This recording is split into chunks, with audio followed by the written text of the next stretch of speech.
te rendo graça por estar aqui na incumbência de orar pelo teu servo, Senhor.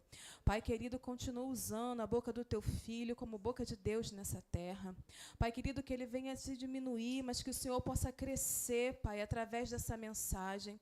Eu tenho certeza, Senhor, que veio do teu santo trono da glória para o coração do teu filho. Pai, usa ele poderosamente, Senhor. Que os nossos ouvidos, os nossos corações estejam, Senhor Deus, como terra fértil para receber a semente da tua palavra e que possamos, Senhor, futuramente dar frutos através dela. Pai querido, essa é a humilde oração que eu te faço, já te agradecendo em nome de Jesus. Amém. Cumprimento a igreja com a paz do Senhor. Amém. Irmão, para a gente ganhar tempo, abre a sua Bíblia em Mateus, Evangelho de Mateus, capítulo 5. Está lendo só um versículo para a gente ganhar tempo. Capítulo 5, versículo de número 13.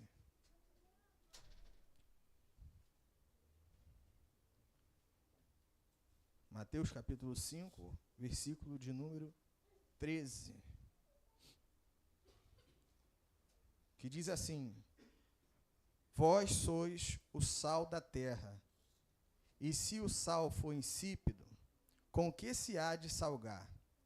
Para nada mais presta, senão para se lançar fora e ser pisado pelos homens. Pode tomar seu assento, glorificando o nome do Senhor. É um motivo de alegria, irmão, estarmos aqui mais uma quarta-feira. É hoje que é dia do professor? É hoje? Parabéns aos professores, né? Marcelo está ali, né? Parabéns para todos os professores. Aqui temos muitos, né? Tem pessoas que têm a vida profissional também como professor, parabéns. Mas aqui tem os professores da escola dominical também, né? Parabéns para todos. É um motivo de alegria, né, irmão, estarmos aqui. Aquele que está estudando também, está de folga hoje, né? Hoje é dia do professor, né? Então estamos de folga também. Mas é uma alegria sempre poder estar aqui, né? O Luiz está aqui hoje, teve oportunidade, né, Luiz? Não perdeu tempo. E é assim que a gente tem que ser. Quando a gente tem a oportunidade, a gente tem que estar na casa do Senhor. E é sempre uma alegria estar aqui, podendo ministrar a palavra do Senhor. Irmãos, o texto que a gente leu aqui, é claro que faz parte aqui do Sermão da Montanha. É um texto muito conhecido, né? É uma pregação do nosso Senhor Jesus. Uma pregação muito impactante, de muitos versos, né?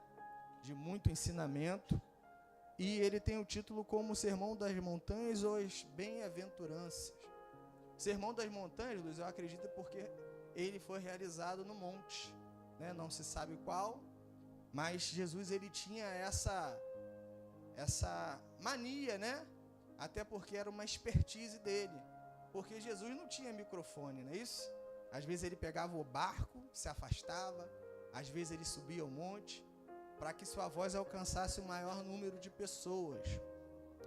E aqui nesse sermão, né, da montanha, essa pregação, ele nos traz muitos ensinamentos. E é interessante que ele vai falar aqui, né, sobre o reino de Deus. E a gente vai entender aqui que o reino de Deus, ele tem uma visão diferente da visão do homem. A ótica do reino de Deus é diferente da ótica do reino do homem, né? Na ótica do homem, melhor dizendo. Porque ele vai dizer aqui que bem-aventurado são os pobres, bem-aventurado os que choram, bem-aventurados que têm fome e sede. E bem-aventurado significa feliz. Na visão humana, ninguém que tem fome é feliz, né? Ninguém que passa por sede está feliz. E quem está chorando, se não for uma piada, né? Está chorando porque está triste. E pobre, aqui ele fala de espírito, mas a pobreza, né, irmãos?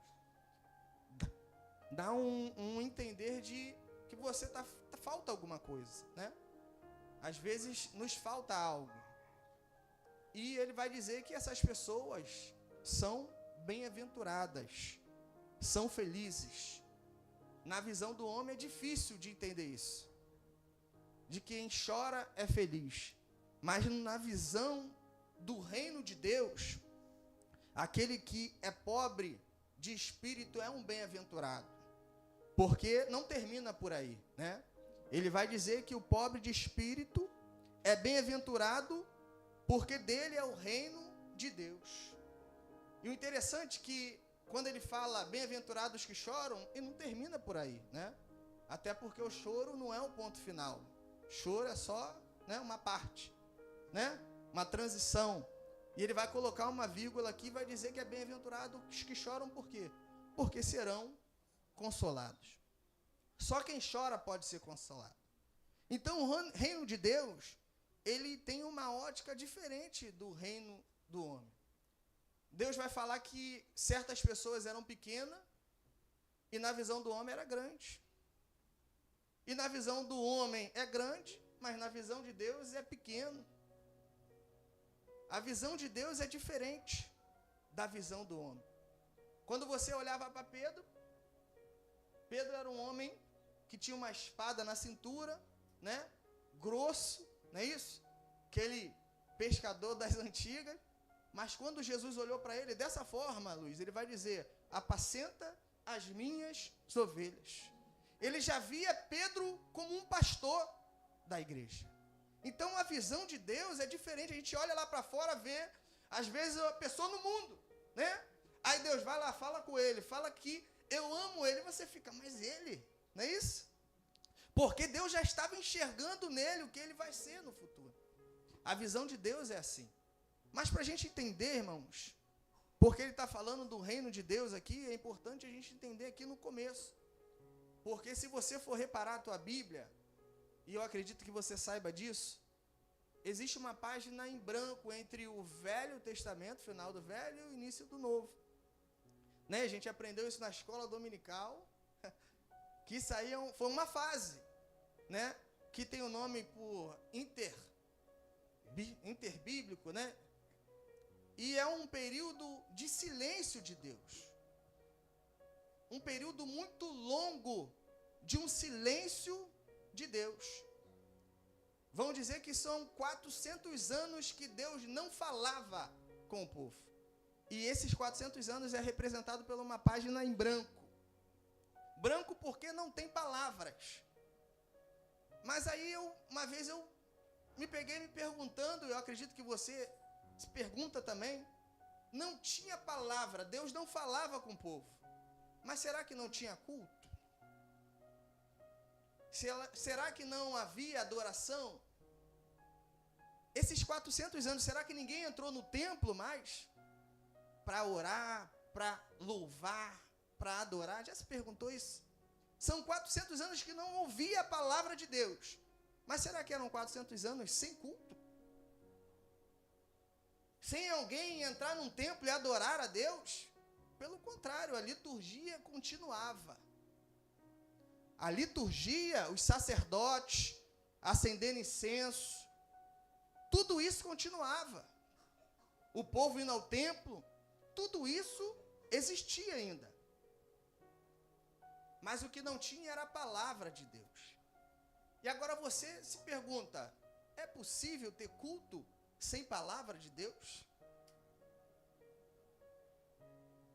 A palavra de Deus no culto é algo mais importante. Se a gente vir aqui só louvar, que é muito bonito ouvir a Ruth, né, ouvir a Débora, ouvir a cantorazinha ali, que uma bênção, né?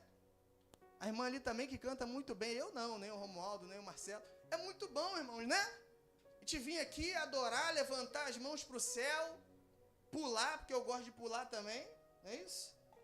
Pastor Romualdo mais do que eu, o Edson mais do que o pastor Romualdo. Mas imagine se acabasse por aí.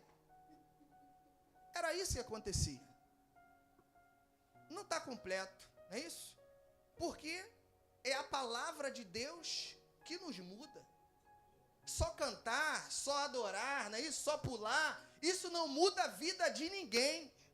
A Bíblia vai dizer o que te muda, o que te transforma, o que te faz uma nova criatura, é quando a palavra de Deus entra no teu coração. É o que traz a fé. Porque a Bíblia vai dizer que a fé vem por ouvir a palavra de Deus. Mas não tinha palavra naquele tempo. Até que um homem orou a Deus. Quer acabar com o silêncio de Deus? Eu já aprendo aqui. Ore a Deus. Deus está calado? Ore a Deus. E 400 anos de silêncio de Deus acaba com o anjo falando assim: Zacarias, Deus ouviu sua oração. Deus voltou a falar com o povo porque um homem orou a Deus. Olha isso. Olha o que a oração pode fazer. 4 séculos, muitas gerações, não ouviu mais a voz de Deus. É um homem, não, eu não aguento mais isso. Tu não está falando, mas eu vou falar. É assim que você tem que fazer. Às vezes tu não está ouvindo Deus, mas eu tenho certeza que Ele está te ouvindo. Aleluia. Aí o homem, não sei se você vai responder, mas começou a orar. Até que Deus respondeu a oração dele. E a oração dele restabeleceu a palavra de Deus na terra. E a Bíblia vai dizer que, por causa da oração dele, nasceu João Batista. E João Batista foi a voz de Deus. A voz que clamava no deserto. A palavra de Deus voltou depois de 400 anos, não voltou no templo, onde estavam os sacerdotes, os escribas, os fariseus. Não era na praça, era no deserto. E uma vez eu fui chamado de pregador do deserto. Falei tanto de deserto, estava vivendo, varão. Deserto, varão, a gente prega o que vive, né? Mas é lá, Luiz, naquele momento de dificuldade, né, que representa o deserto para a gente, que a gente ouve a voz de Deus. É nesse momento que ele se manifesta, aleluia, e fala: olha, eu estou contigo. Não desista, não pare, levante a cabeça. Às vezes ele fica em silêncio, mas tu entrou no deserto, ele vai te falar contigo. Não é assim? É porque no deserto tu busca mais. É no deserto que tu se aprofunda, ó, tá precisando, aí ele fala. Mas na verdade é a gente que vem buscar no deserto, pastor. Né? E lá no deserto começou o contato de novo com a palavra de Deus. E a palavra era boa? Era. Era gostosa? Nem tanto. Porque às vezes a gente vem para o culto, né, querendo ouvir uma palavra, né, de aconchego, Marcelo. O Marcelo prega muito bem, assim, Marcelo. E às vezes a gente entra aqui, irmãos, e Deus, né, vem com chicote, mas é a palavra. Não é isso? E a palavra desse homem, meu irmão. Um silêncio de 400 anos. Aí Deus começou a falar de novo. E não chamava pelo nome, não. Ele falava raça de víbora. Olha aí. Quer ouvir a voz de Deus? Quem vos ensinou a fugir da ira? Olha isso. Aí ele pregava uma palavra tremenda, irmãos. Que o maior pregador de todos os tempos copiou.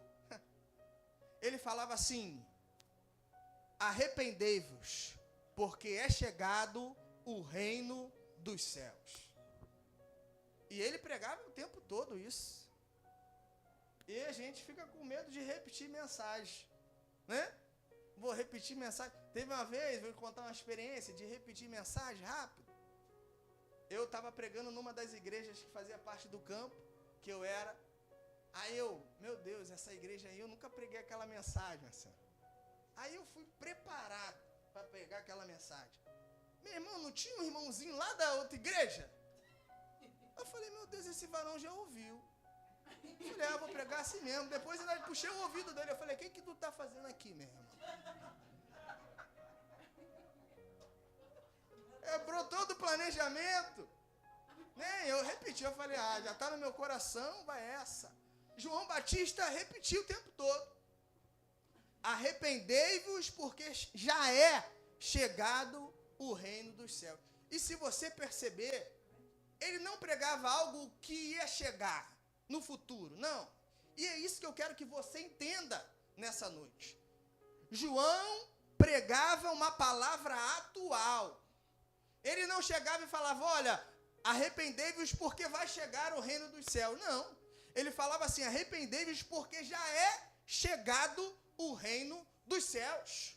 Porque ele sabia, desde a barriga de Isabel, quem já havia nascido. Ele sabia que Jesus já havia nascido. E ele falava, olha, o tempo está acabando. Arrependei-vos porque já é chegado o reino dos céus. Aí a gente vê a cronologia. Jesus, ele não sai pregando, começa pregando não, irmão, sabia? Às vezes a gente entra para a igreja, eu quero ser cantor, e já quer sair cantando. Né? Se não tiver a voz igual da menininha ali, esquece. Né? Ou você chega, já quero pregar, já quero dirigir o culto, já quero... Não, tem um processo, irmão. Jesus passou pelo processo.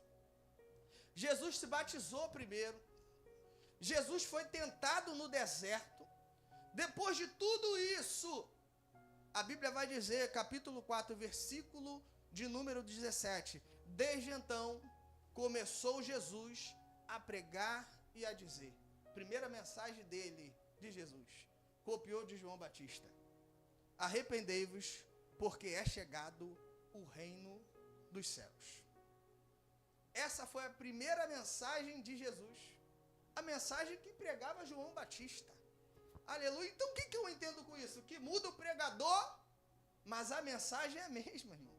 Morre o pregador, mas a mensagem continua viva.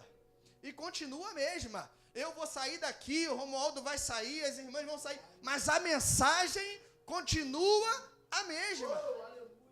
Daqui uns anos serão meus filhos, os teus filhos pregando, e a mensagem continua a mesma, porque a mensagem ela vem de um canal só, que é o Senhor.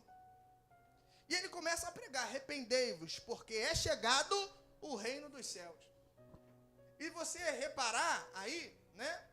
Ele vai dizer assim, ele não vai falar, é chegado o reino no céu, né? Usar a preposição em, mudaria tudo. Porque a preposição em fala de um lugar, né? Eu sou muito bom em português, não. Mas fala de um lugar físico, né? Agora o de não, mano. Né? Me corrigem aí os professores de português. A preposição de está dizendo que veio de lá, né? Você é, minha mãe, você é da onde? Eu sou de Minas. Agora, se ela morasse lá, você mora onde? Eu moro em Minas. Diferente, né? O reino é dos céus, mas já havia chegado na terra. É isso que Jesus estava falando. E é isso que João estava pregando. Então, quando a gente entende isso, que o reino é dos céus, mas já está na terra, muda tudo. Muda tudo. Porque se o reino de Deus, a gente já vive nele, tu acredita nisso, que a gente vive no reino de Deus? E o reino, ele tem um rei. Quem é o rei desse reino? É Jesus. A Bíblia vai dizer que ele é o rei dos reis e senhor dos senhores. Dizem aí que há o príncipe desse século, mas existe um rei, o rei dos reis e senhor dos senhores. É ele que governa, o que acontece está debaixo da autoridade dele. Mas e quando acontece coisa ruim é porque ele permitiu. Nada acontece sem a permissão daquele que governa o reino de Deus. Então o reino de Deus já está aqui. Então você tem que viver como se vivesse no reino de Deus. Tem gente que acha que o reino de Deus só vai ser lá na glória. Não, irmão. Lá é glória. Mas já vivemos no reino de Deus. Ou você acha que está vivo até hoje por quê? Porque os anjos de Deus têm te guardado. Porque vivemos no reino de Deus. Às vezes a gente tem o livramento, a irmã contou aqui. Eu já tive o meu e tantos outros. Porque a mão de Deus está aqui, ó. Tudo está no controle dele. Porque o reino é dele. E o sermão da montanha é o quê? É o código desse reino. Porque o reino de Deus é diferente do homem. Lá fora é de um jeito, aqui é de outro. Lá fora pode, aqui não pode. Lá fora não tem nada demais, aqui tem, porque aqui é reino de Deus. E quando a gente entende isso, tudo muda. Porque o reino de Deus tem que ser diferente do reino do homem, senão estava tudo igual. Vivemos no reino de Deus, por isso que nos comportamos diferentes. Eles olham assim, opa, tu não é desse reino não. Não, eu sou do reino de Deus. Por isso que tu é diferente. Isso aqui é o código de conduta. Enquanto eles dizem que o pobre não pode ter alegria, a gente está aqui louvando, engrandecendo, sorriso no rosto, pode estar até faltando alguma coisa, aleluia, mas a gente sabe que Deus, na hora certa, proverá. Você pode até chorar, mas continua feliz, porque você é bem-aventurado. Aqui vai dizer algo que eles não entendem, irmão. Vai dizer assim, ó, bem-aventurado aqueles que são perseguidos. Meu Deus, quem quer ser perseguido? Como é que tu consegue ser feliz sendo perseguido? Aleluia, como pode? Aqui sim. Porque quando você é perseguido, é porque você sabe que você está fazendo aquilo que Deus manda fazer. É isso? Quando você fala assim, ó, decide, vou fazer a vontade de Deus, irmão, se prepara, vai vir perseguição. É normal, não é? É a vida do cristão, por quê? Porque o inimigo, irmão, ele existe, como a Ruth falou aqui, o reino espiritual existe, ele não quer te ver aqui. Ele não quer você fazer na obra de Deus. Então você tem que suportar as perseguições, porque Jesus disse assim, no mundo tereis aflições, mas tenha bom ânimo, porque eu venci o mundo. Aleluia!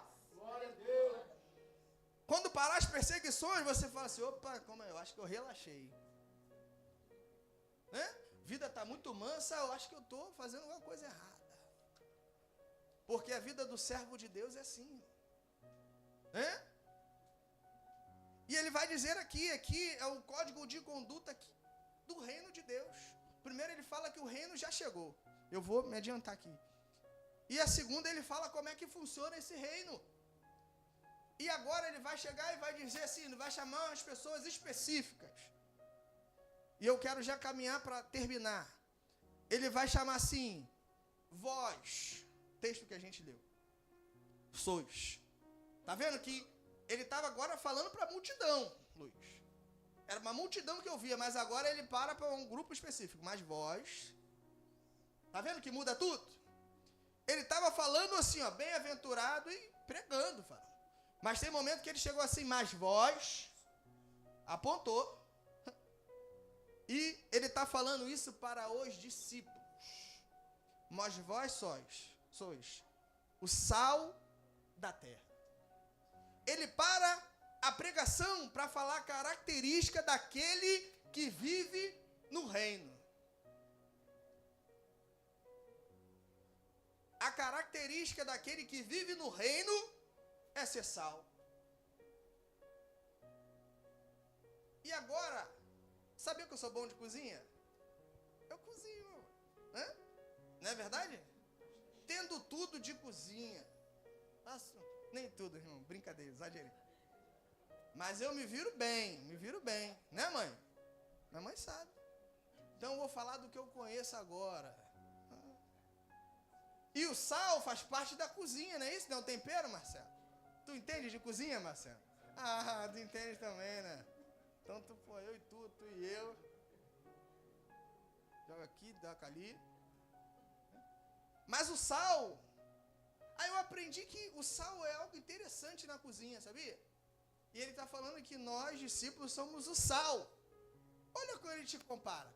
Agora eu vou te fazer uma pergunta, eu quero que você responda, participe. Sou muito pregador assim não, mas hoje é. Fala uma marca de um sal aí. Fala outra. E outra. Meu Deus, o povo é bom. Quanto custa um sal? 3 e pouco. 3 e pouco? E qual é o mais barato? 2,45. Irmão, 2,45 compra nem mais um sacolé. Já reparou? E ele está falando, e você é sal. Viu?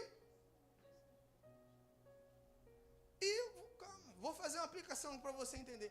E tem gente que é sal e acha que, né, ó, vale R$2,45.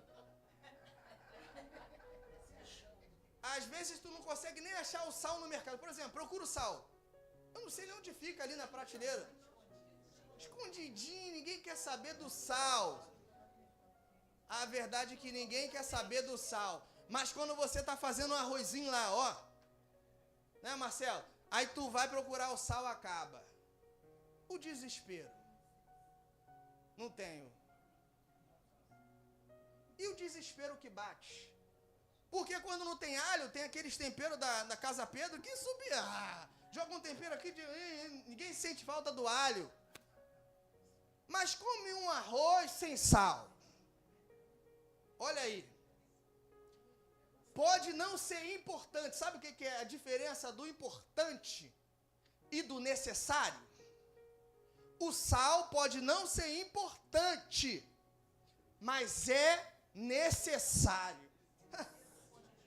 Muitos aí olham para a igreja, o que é a igreja? Muitos olham para a igreja e aquilo dali vai a lugar nenhum. É uma portinha. Pode não ser importante, mas é necessária. Aleluia! Quando aí fora olhar e ver essa porta fechada e tantas outras, vão procurar o sal e vão ver a importância da igreja. Xarabacarabaçubiandeira.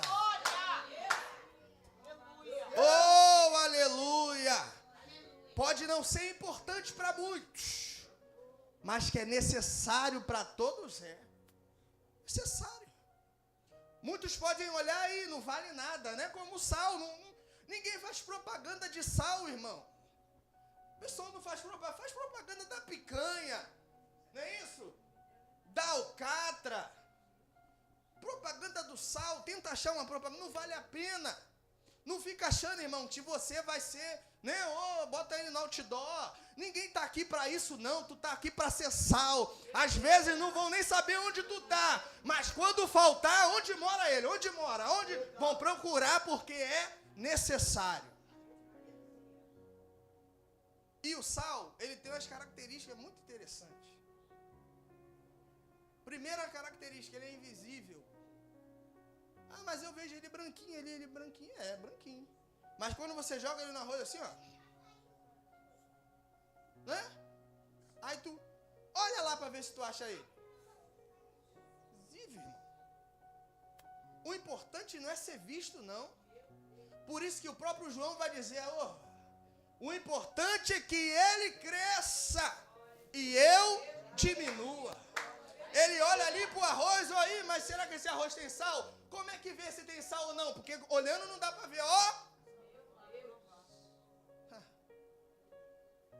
Você vê para dar sabor, irmão, não é para ser visto, não. Tu vai ser notado na língua, no paladar, não é na vista, não. O sal é assim, irmãos. Ele olha ali, olha ali o arrozinho, será que tem sal ou não? Prova, o sal está ali. Sabe outra característica muito interessante do sal? Não precisa de muito, hein? Não precisa de muito, é pouquinho. Às vezes a gente quer, meu Deus, que esse culto estivesse cheio. Não precisa de muito, não, irmão. Não precisa de muito. Às vezes um panelão de arroz, de feijão, só uma pitadinha de sal. Tu viu a jogada agora, não? Uma pitadinha de sal. Vocês gostaram, né? Assim já tem dono, agora o meu é... Entendeu? Pega o sal aqui, capa a panela. Um panelão de arroz. Uma pitadinha de sal, Não precisa de muito, irmão. Aí você para se perguntar assim, mas só tem eu de crente lá em casa. Não precisa de muito. Mas só tem eu de crente na faculdade, na escola. Não precisa de muito. Mas só tem eu de crente lá no meu trabalho à noite. Não precisa de muito, só um pouco. Só um pouco. Só um pouquinho só de sal já pode trazer sabor para tudo. Muda tudo. Muda tudo, transforma tudo.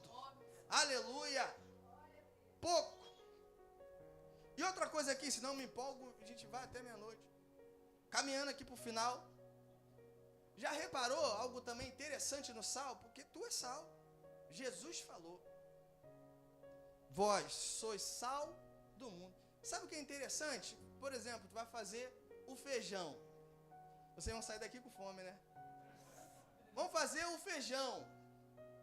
O feijão tem que botar na pressão, né? Aí o feijão duro fica mole. Na pressão.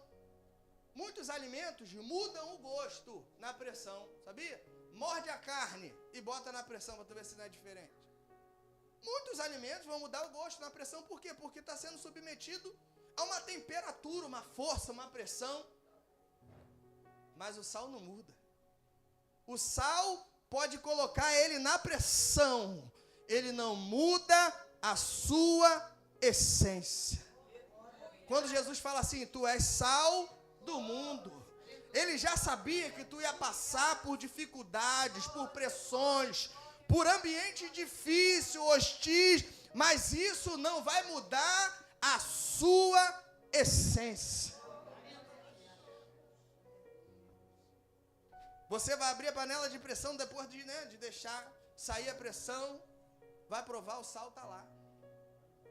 Da mesma forma que ele estaria lá se não botasse pressão, e não muda. Aí tu pega aquele feijão e congela ele. Já mudou a temperatura, aí tu tira, prova, o sal está lá. Não importa a temperatura que você te coloque, a pressão, você não muda. Não muda. O que muda é o alimento que tem contato com o sal. Aí quando você menos espera, a tua família era só você, daqui a pouco já não é mais só você. É o marido, é os filhos, ó o sal, ó.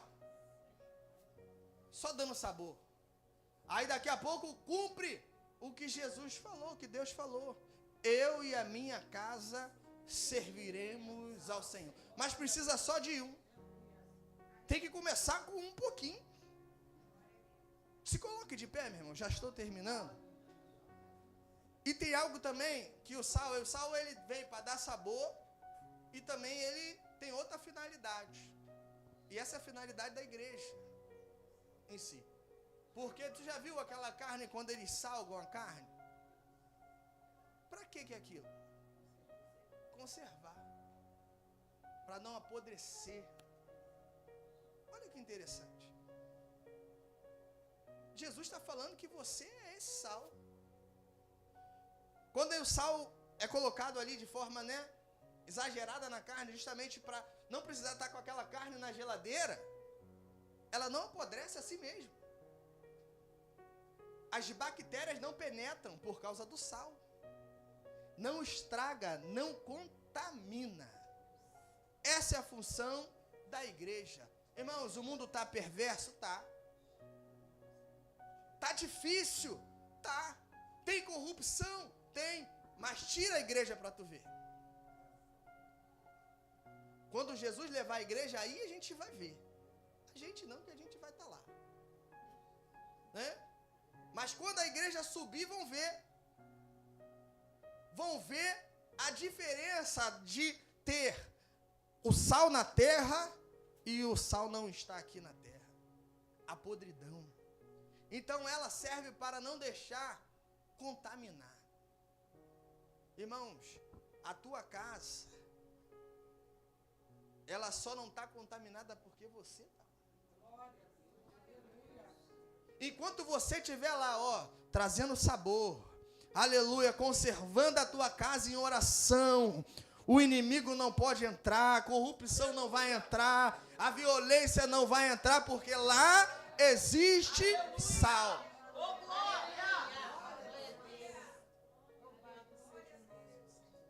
O sal, já reparou que o sal ele não pega o sabor de nenhum outro alimento? Sabia? Tem alimento que se você misturar com o outro, daqui a pouco pega o sabor, não é isso? O sal não. O sal sempre vai ter sabor de sal.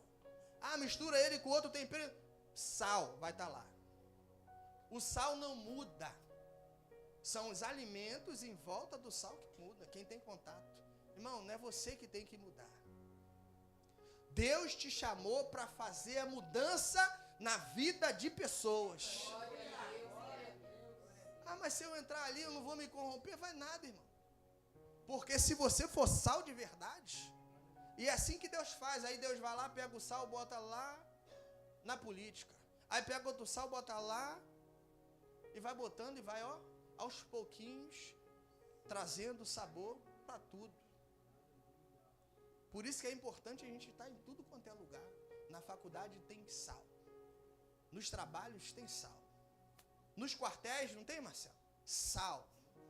Aleluia, no bairro, no teu bairro tem sal. E às vezes é você esse sal. É você que Deus quer usar como sal. Para trazer sabor, para conservar. Para não deixar podridão entrar na tua casa, no teu bairro, no seu trabalho. É você. Eu quero te chamar aqui na frente. Você que é sal. Vem, que a gente vai orar por você. A gente vai orar por você, para você, aonde você pisar, você ser sal. No seu trabalho, na sua casa, no meio da sua família. Soberano Deus e eterno Pai, santo e poderoso és tu. Senhor, eis aqui a tua igreja, Senhor, que veio aqui na frente porque sabe que foi chamado para ser sal, para fazer a diferença, para trazer sabor, meu Pai, para essa humanidade, Senhor, que está perversa, mas a tua igreja ainda está na terra como sal. Abençoa os teus filhos, usam eles, Senhor, importa onde passar, não importa a pressão, o ambiente, eles continuam sendo sal. Oh, Espírito Santo de Deus, eis aqui também, Senhor, os pedidos de oração, Senhor. Eis aqui o clamor, meu Pai, escrito dos teus filhos, Senhor. Nós colocamos nas tuas mãos nessa noite, profetizamos a bênção, Senhor. Profetizamos, Senhor, o milagre. Senhor, entra na justiça, o Senhor é o juiz. Senhor, em nome de Jesus, o Senhor é o médico dos médicos. Senhor, toma, meu Pai, essas fotos, Senhor, cada família aqui representada, Senhor. Toma nas tuas mãos, vai repreendendo a depressão, vai jogando por terra tudo que não provém de ti, vai libertando, vai salvando. Toma essas casas, Senhor, chave de carro, Senhor, em nome de Jesus. Nós colocamos tudo nas tuas mãos e cremos, Senhor, no milagre, na provisão. Cremos na mudança de vida, Senhor, cremos no poder da oração, Senhor, dos teus filhos. Senhor, diz a tua palavra que a oração de um justo, Senhor, tem muitos seus efeitos. Aqui a oração